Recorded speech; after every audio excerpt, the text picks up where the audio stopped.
Okay, welcome to Bestseller Live. My amazing co-host Cynthia Johnson, and I are back together again today. And look, it's been a great couple of weeks, great interviews, and today is no different. We've got one of my friends and mentors, Mark Thompson, who's the author of CEO Ready, which is Mark is coming out in November. We have it coming out next Tuesday. Yes, absolutely. Amazing. Mark is a global expert in CEO succession and high-stakes leadership transitions. He's one of the best coaches in the world, and he has coached more than 100 C-suite leaders into enterprise roles and is the founding chairman and CEO of the Chief Executive Alliance and the CEO Leadership Plan Review, a former chief executive of the CEO Academy in partnership with Wharton and McKinsey. Mark is also that was a leader at Charles Schwab, and he's a New York Times bestselling author and co-author of the upcoming book we just talked about, CEO Ready. Mark, welcome to the show. Thank you so much for allowing me to have the conversation with you, and thank you for leading these incredible conversations all over the years, Rhett. Well, I'm just trying to be like you, man. You were the inspiration. See, we're all trying to be like you. I was with the bios. I mean, what a career you've had. He's an amazing guy. He's an amazing guy for sure. Well, I'm so happy to be here. So happy to be able to kind of continue to fuel the conversation about how we can all be the best we can be. Yeah. Well, first, is that the book behind you? It is. Yep. Yeah. Great. See, it stands out. Awesome. I have to ask, with this incredible career, what prompted you to write the book now?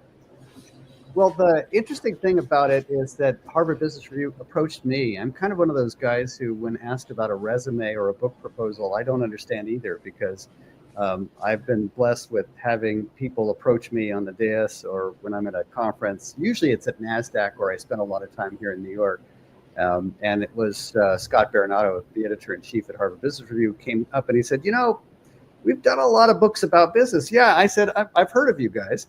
And I'd love to do something with you someday. He says, well, that's why I'm approaching you right now, because I'm a little embarrassed. We don't have something on the shelf that really illuminates succession, how to really approach this whole idea of getting ready for the biggest job of your life, and maybe doing that intentionally with a plan. There could be a program here. Does it have to be like every week's crisis? We read the headlines and it would seem that we're dropping like flies when it comes to CEOs. So he said this would be as good a time, and maybe yesterday even better, to start to address this issue, because we've seen a real acceleration in the shortening of the tenures of CEOs.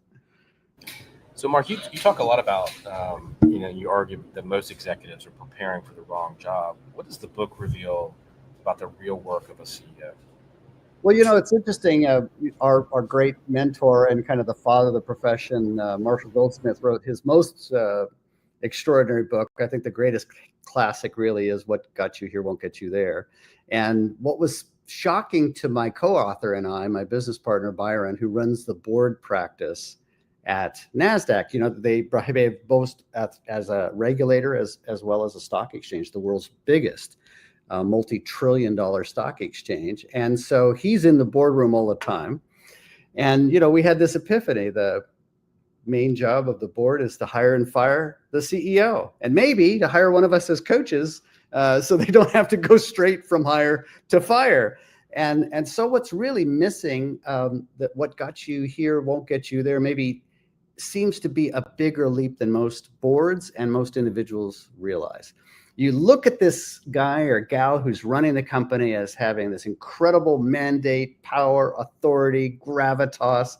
And when you realize, when you actually get the job, that you don't have a mandate, you have to embrace a huge group of stakeholders. You used to have, in a sense, the luxury of one boss and many others that you had dotted lines with. But once you become the CEO, now you have to be the wizard who can manage all of these incredible stakeholders. You have to do it at scale. One moment you're talking to the media and you're on a live television broadcast, and the next moment you're at a bar mitzvah or a wedding or a funeral.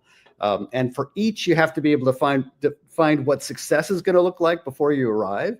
And nobody cares what you were just doing. They care about the fact that they have an agenda for the boss and he or she is here.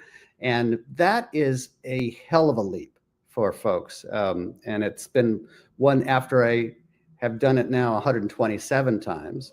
Marshall in the forward of the book says I've even done it more than he, but nobody could attest more, frankly, to the fact that we just have to develop new skills in every job we have, whether it's CEO or at every level of higher responsibility we take. We have to not continue to underestimate what we got to learn and who we need to work with in order to make it happen. 127. One, Yeah. I love how specific that was. I've been told to actually track and keep count now, right? Yeah, like, I mean, you could. That's good. Otherwise, it's like I've done a lot, but well, yeah. I guess it's now. It should feel like a lot. I mean, 127 does feel like a lot because no one ever knows, and you do, and it's significant. I love that. The other thing is you're being called in at different times for different reasons, and Right. what is there a pattern that you see? Like, are you called in? It's not usually the most ideal thing. I mean, coaches like Rhett and I are usually, they're knocking on the door, hopefully as a part of a programmatic approach to leadership development. Hopefully they're helping that individual that they've asked us to support have better impact, a better life, a better level of collaboration with others. And yet, most often there's also some triggering event. Something may not be going down the way it should. I'd say that perhaps the most significant that I'm seeing that's creating this amazing acceleration right now, and I yesterday just was asked to submit a column in Fortune on this and in Dow Jones because it's having such financial impact as well, which is the activists are knocking on the door. These are people whose mission in life is to make a profit based on attacking companies, usually their board of directors, often taking out board members and evaluating each of them individually. It's not just a bunch of golf buddies anymore, or it won't be by the time the activists are finished. So it used to be, even just 5 years ago, if an activist knocked on the window, and you could kind of wave them off because there's like a 1 in 5% chance something would happen, like getting fired as a CEO. Today, it's at least a 20% chance you'll be gone in a year. And if they get on the board, there's a higher chance that you'll be gone within 6 months. And if you are a part of a big, well-known brand, in other words, that's where you kind of have a target painted on your chest. They're really targeting the big guys and the big brands. Chances that you'll be exited within a year will be, closer to 40%. So you've seen this massive turnover among CEOs, and that's leading boards to say, well, it's really lighting a fire under this transition planning. Who do we have in the pipeline? If she's going to become CEO, who has she put in place as the bench and all the way down through the system? Because companies still overwhelmingly would prefer to hire an insider who can hit the ground running. And the paradox is that the curse of the insider is we don't just want more of same. We want you to transform the company while keeping the best of the culture and not changing too much, but changing everything when it comes to facing the customer that may be necessary in order to win or prevent disruption. And the outsider will come in bragging about all the great new things that she or he could do, and yet would take some time to really get up the learning curve and may or may not really be relevant to your company. So we've seen a big variability on who gets announced as an insider or an outsider. I've seen insiders this last earnings quarter get announced and the stock plummeting, and another insider, we've seen it soar. At Nike, it went up because they wanted to get back to basics. They like the insider getting pulled in. At Target, the insider is very steady, but they need a transformation in order to compete with Amazon and Target. So you need to be the kind of right boss for the time, and everybody is in a crossroads. Whether it's AI, whether it's tech, whether it's disruption. So what I love about this book is it's really about sort of dismantling you're talking about building from within. Is this about the perfect resume, or what should be, when looking for this transformational leader that you just talked about, right? It's sort of a combination of everything. How do you find that right person? Because it's not just about legacy or Right. the person that's been there the longest. I mean, this is about finding the right dynamic, right? And so talk about that a little bit. Right, the right person for the moment. We write a whole chapter and say you need to be the person that the shareholders are going to value for this precise moment in transition of the company. Everybody's going through a transformation. Everybody's being forced through change Right. and disruption. So it ends up being a little bit like casting. I might be colored a little bit because I'm sitting on top of Broadway here and love it. But I'm thinking about chorus line. Who am I anyway? Am I my resume? I don't think so. It's not that simple because you have to, in a sense, run for office and never leave the impression that you are. It needs to be much more nuanced and subtle. And so the way we wrote this book was there's basically 7 judges in the jury, and you need to find a way to make a bridge with each of them, more or less. They have a huge impact on being able to make a difference in whether you get elected, and moreover, all of them can lead to you getting killed as a candidate. What are people looking for? What are the requirements today, like to get to? Yeah, I'd say that one of the ways that I find that I end up stepping in when I'm helping candidates, they've selected a short list of kind of elite candidates. Everybody's missing something on the resume. Let's go back to that. In order to be able to be enterprise-wide with your capacity to drive this enterprise, often people are pulled from being CFO. I'll give you that example. Maybe 40% of new CEOs are former CFOs. And so what they've got going for them that's obvious to everyone is they should know the Wall Street. They should know who the shareholders are. They should have the gravitas to be able to do this amazing ceremony called the earnings release and the earnings and analyst calls and the analyst day. And this is its own form of theater. It has its own language. And what the candidate like a CFO would need to learn then is there's many other languages that they have to at least have conversational fluency in, like how do you actually run a business? I've been mapping the profit and loss. I'm good at accounting. I've got the green eye shade. I can raise capital. Have you run anything? Have you actually delivered an operating P&L? Have you actually inspired the troops? Have you won hearts and minds through the customer? Have you done ride-alongs? Have you been to the factory? Do you understand manufacturing? So what the board is looking for is a person who has been so great in their swim lane that now what they're really proving is that they can move to an enterprise view. The quickest way to lose, actually, if you are ever visiting a CEO, it's also true with the board, the quickest way to lose their interest is just to be a subject matter expert. Because what they're really looking for in that new candidate is that you have enough empathy for the enterprise in terms of all its functions. And that's why we say there's at least 7 that you have to get pretty good at and be able to empathize and at least have a conversational fluency, whether it's marketing, whether it's compliance, whether it's manufacturing, whether it's understanding go-to-market strategy or ride-alongs with customers, or what it really takes to build, and then how to manage all of the vagaries of geopolitics and regulations and tariffs and all the rest. So that breadth and depth is probably what's making this the kind of the most impossible, or maybe will become the next series of the most dangerous game to get in. Yeah, you said the bridge. You want there's this bridge, but you've described now 7 bridges plus the entry bridge. Yes. So there's 8 bridges you have to build and maintain. Is that how it works? And no fewer. No fewer. Okay, great. And what are the 7? Can you name them? Sure. So you've got the people who actually who make the final decision are officially in charge in terms of the role. It's called governance. Basically, they're supposed to be thinking about how this company governs itself from a strategic standpoint, how it selects its people. Most boards will have a govnom, governance and nominating committee to kind of start this process of selecting a CEO. So building that bridge with you think you have a great relationship with the board of directors because you've gone to dinner with them and they're very chummy and you shared some laughs and drinks together. You presented in the boardroom many times. Let's say you were the CFO, so you always had the quarterly earnings up there.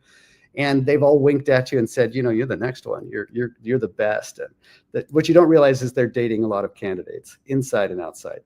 As a fiduciary, they have to be winking at all of the best candidates internally. They're also probably making that same sort of friendly, chummy pitch to the president of an operating division who's been running something, and she rocks at delivering. And what they're trying to get her to be trained for is to learn more about Wall Street. So they're bringing her into the analyst meetings, to the analyst day. She's co-piloting some of the earnings announcements. So in other words, trying to give her the breadth of street knowledge because she knows how to run a business. And we're trying to give that CFO more understanding of her business. Corey Berry did that when she was tapped by Hubert Joly at Best Buy. She's supposed to be trying to step into the legendary shoes of Hubert Joly, who turned around the big box store. And he taps on her, and she sends him a note saying, well, I appreciate the thought bots, but here's the one page that makes me qualified, and I've got 6 others that are skill sets that I ain't got and don't want to do. And so he said, actually, that's the humility I'm looking for, is to learn all those other stakeholder groups and build those bridges and learn about them. So you go from board of directors, you need to understand the CFO in Wall Street. You need to understand the operations of the business. I'm oversimplifying, but that whole part that has to do with manufacturing and delivering services or product. You need to be in a position where you can win hearts and minds among employees and customers. In other words, the employees that serve those people. You need to be in a position where you understand, as the CFO does, the shareholder side of the business, but also the board of directors as its own entity, because they're the ones who are going to actually ultimately make the decision.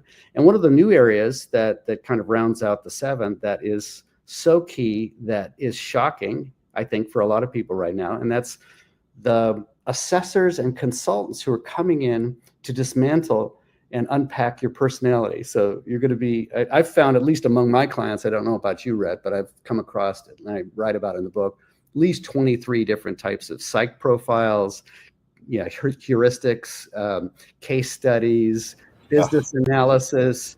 Endless. The Enneagram, the DISC and all the rest. And so this is significant because it's not just affecting your candidacy as CEO. It's kind of affecting the candidacy of anybody who's applying for any promotion. And it allows those assessors and recruiting firms to kind of embed themselves in the HR department, and may intentionally or unintentionally starting to have influence on even your mobility around the other layers of the company. Because you've been assessed, so they know what Mark's doing. And, maybe he shouldn't even be an SVP. Or because you used to associate the recruiting firm with being, I'd like to be on their radar because maybe I'll get a better gig somewhere else. Right. So they end up being this new stakeholder. They aren't necessarily choosing the boss, but boy, sometimes they're leading you with them.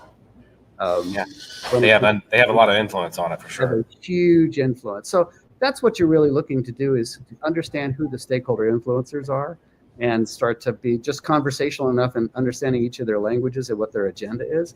Because once you become the boss, the CEO, it's not 7, it's now 700 different dimensions of everybody who's meeting you is hitting on you.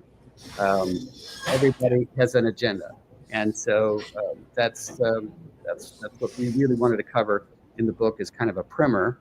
And then finally, actually I start out the book this way.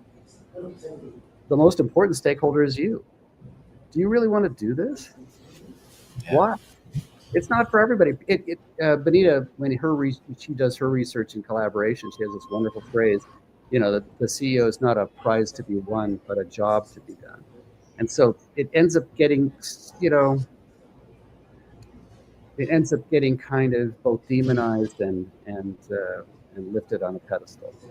That role of the CEO. It's not for everybody. In fact, some of my best candidates are people who said no and really had to go through a thought process to say, so do I want to do board meetings, or do I want to be a chief scientist curing cancer? That's what Arthur Levinson told me. He's now, the famous CEO he was CEO for 14 years, created huge value at Genentech, but he didn't want to come over into that role. He didn't want to get distracted from saving lives. And his partner, and Bob Swanson, who funded the company, died before they even found the first product. So it was a valid question to stop, assess. Is this really, really what you want to do? Is there anything wrong with being the best scientist in the world, the best CFO in the world? I mean, come on.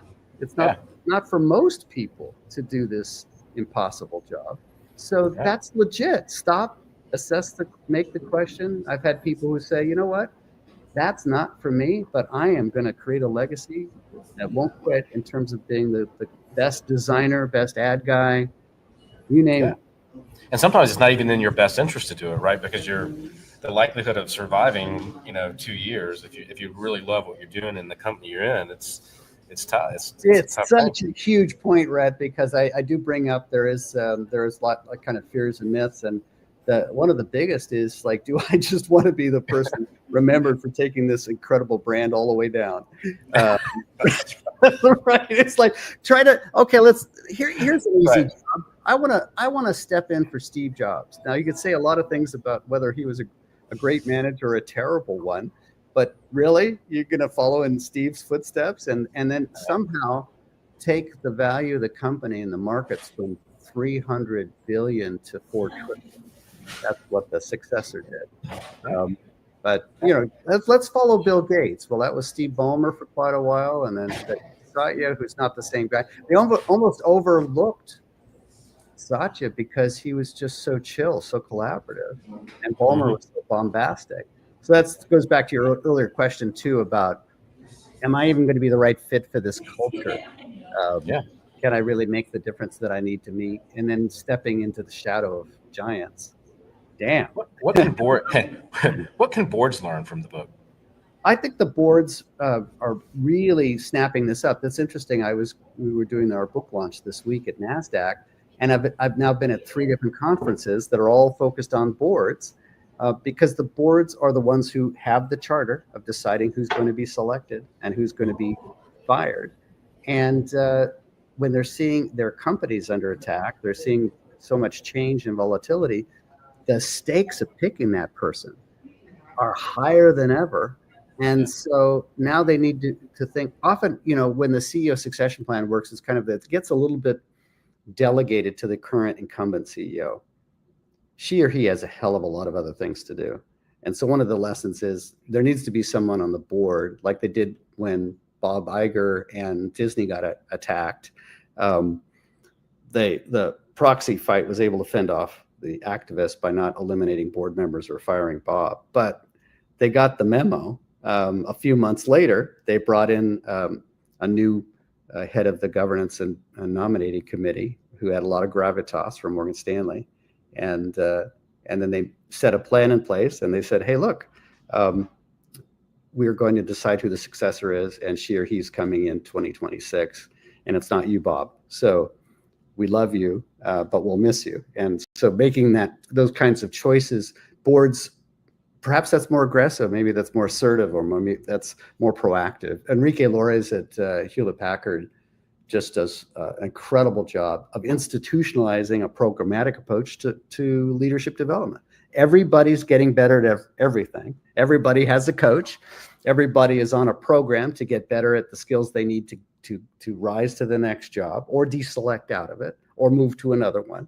But this whole idea of a train wreck, or getting hit by a car, or worse yet, I think getting hit by an activist, creating these transitions is just, it's uncalled for. I mean, the job of the board is to select this person. There should be a plan.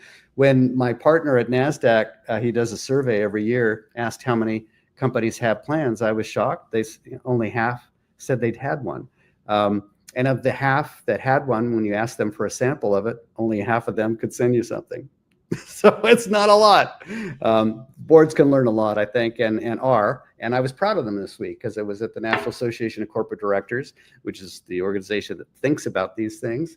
And then at NASDAQ, we were at the Alpha AI conference, where boards are trying to figure out how to reconcile what AI means to the company. And then I was with the Risk Management Association that's doing a NASDAQ survey. All of a sudden, yes, cybersecurity is a big deal. Yes, actual personal security for leaders now is frightening. The number of the security details that are showing up, and because you need to be safe, and because if you're a lightning rod as a leader, whether you're a CEO or a government official, it's more dangerous than ever before, is really quite remarkable. And now, so they're thinking, this selection of the CEO ends up being one of the biggest, riskiest decision a board director will ever make. Yeah, it's interesting because every case you described this unique personality, and it's almost like you're saying they're the fit for this moment, especially when you talk about the different stages of a business. Yeah. And how much of your work and how much of the book does it cover, like accessing like your personality in the right way? I mean, like you said, Steve Ballmer, bombastic, right? I'm sure that's not great in every situation, but it is kind of what got him the job in the first place. So you're like, you're leaning too hard into a persona, maybe? It didn't happen by accident. It's for sure. In fact, I'm going to quote Dr. Bunn again. Dr. Benita Thompson was doing research about collaboration and realized that most people do get hired based on those aggressive kind of emergent skills, because we're so desperate to get someone who could take command. She's going to deliver on this. He's going to be a hero. We needed you 6 months ago. Where have you been? You're now going to make the decisions. We all love you. And about 6 weeks later, we can't stand you. We want to fire you. You're making all the decisions. You're not collaborating with anybody. You're running everyone out, or you're mansplaining like hell. It's like, we can't stand you anymore. The same characteristics that we hired you for are not what we're retaining you for. So that ends up, that misalignment that she works on in her practice is so central to the problem that you're describing, in terms of kind of, are we really sure who we're hiring and what for? Cynthia, your question takes another dimension of this, which is what do I find in myself for this moment in time? Because it's like I have to be many different people, is what we're really saying. You need to stop and being able to assess what success looks like in every meeting. And it might go from a funeral to a wedding, and at the very least. And so that's why I really spend the first couple of chapters trying to talk you out of this whole thing, and say, are you really sure? Because if you're mission driven, and let's go back to Arthur Levinson, he ended up taking a job at Genentech because talking to his advisors, the most important, which the smartest person I've ever met, his wife, convinced him that you actually might create a foundation for growth and actually deliver therapies for cancer that would help women and men improve their lives and save communities and families. And that's what finally sold, you got to do board meetings, and maybe you need to tolerate the volatility of a day because the mission is so great. And he was great at the mission. And then Steve Jobs came after him and said, would you be one of my board members? Because you seem to be taking such an ego-free approach to your mission. And he said no again. So his same advisor said, well, wait, do you think you could kind of help Steve out? You're a technical guy, you're a science guy. And today, almost 2 decades later, he's chairman of Apple. Arthur is. So thinking about measuring kind of, would the world be a little better place if you were able to take this next role, or to take, this is a true metaphor that Marshall talks about all the time in Earned Life when we did our leadership plan reviews, where he would say, I know, is it uncomfortable for you to kind of stretch yourself? Sally Helgenson talks about that with How Women Rise. Is it hard to promote yourself? Is it hard to really make sure that your point's going to be made? And yes, everybody's like uncomfortable with that. But do you think the world would be a better place if it happened? Yes, absolutely. Well, what do you think? What do you think's worth more? And not that everything should be taking always one for the team. That's not sustainable either. It's an and. It's a genius of the and versus the tyranny of the or. Not everything you do every day is all fun. That's true for all of us here. Marshall has told me more than once to get over myself in terms of the taking that next leap and that next step. So we hate to wrap it up, but we got a couple minutes left. I want to get to where people can buy the book and how they can get in touch with you, because I know you speak globally and all that. But I have one more question. What's one chapter after people buy the book and they've read it? What's a chapter here, or is there a chapter that you say that you would recommend that they read every year to sort of remind themselves, or as they progress through an organization? is there one passage or one part of the book that they should just reread constantly to keep things top of mind? Well, at first, I think I can admit this in public, that I was warned away to do a book with Harvard Business Review because it could be so hard and so challenging. And I might get challenged more than I might be comfortable with doing at my age and with my experience. And of course, those things were all true and ended up being the best learning experience I think I've ever had writing this 5th book.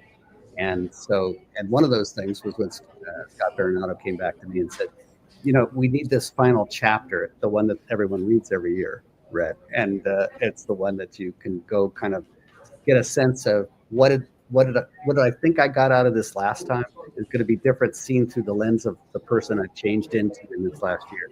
We're all changing. We're all, if we're growing, it's not the same lens a year ago as it is today. Everything's revisionist history when you look back at it, right? Yeah. So that final chapter, the concluding chapter, is one that would be, for some people, fun to start with and end with as you think the new year ahead and the resolutions you have. It's a fun one. Fantastic. Well, Cynthia, you want to take us out? Yeah, no, I love this. Thank you so much for being here. And, I'm going to follow up and see who number 128 is on your list of CEOs you work with. It isn't you, Cynthia? Okay. Huh? It isn't you? Okay. I thought that's why you were on the call here, not just hosting. Oh, yeah. I'm pitching myself to understand. You're the next candidate. Let's do it. But no, thank you. Yeah, thank you so much for being here. And everyone should get the book. It is CEO Ready, and it's the Tuesday before Thanksgiving. So you have all holiday to just hunker down and read it. But yeah, we'll be back next week with another episode of Bestseller Live. And thank you again, Mark. And of course, Rhett, it's always a pleasure to have you by my side. Yeah. Same. Wonderful. Thank you so much for this, guys. Really appreciate it. And look forward to more time together. Indeed.